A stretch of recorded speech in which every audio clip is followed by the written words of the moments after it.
But like, yeah, so yeah, groceries used to be organic, and now we have to like work towards.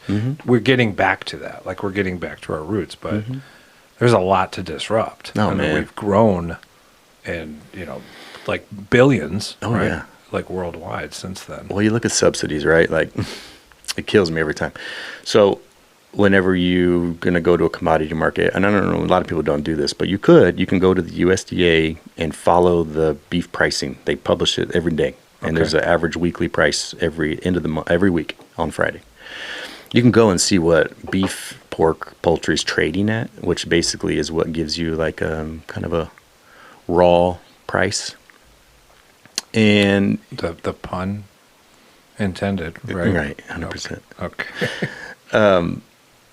But then you start looking at like there's zero way for a local producer to hit those numbers because those markets are so subsidized. Feed is subsidized. They're on a corn. Most of these local farmer ranches that I use don't even use corn in their grain because I mean they might use a pressed grain or like it kind of looks like a corn puff almost, but there's not a lot of grain in there or corn in their grain feed.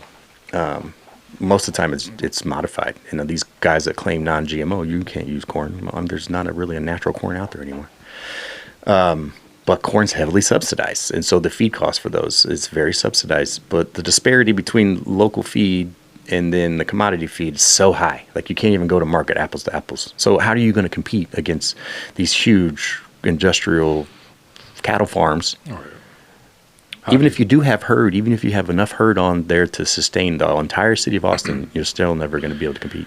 I mean, it's through knowledge, right? You have to like convince enough people or explain to enough people where it clicks in their head where they care. Yeah. Because it's really easy when there's one cheaper and one more expensive. I mean, there's always going to be somebody who says, I don't care what I learned today. I'm saving bucks here. And they're looking at the short term. Yeah. Which is, I mean, that's the hurdle. You got to look at the bigger picture here. Yeah. Yeah, that's kind of what I wanted to do. So there's ways to get those costs down, right? Like you just have to watch your overhead. So we keep our team kind of lean and tight so we don't have a huge overhead. Like our processing room, like you've got guys out here have 20,000 square foot for processing. Ours is 850 square feet. Wow.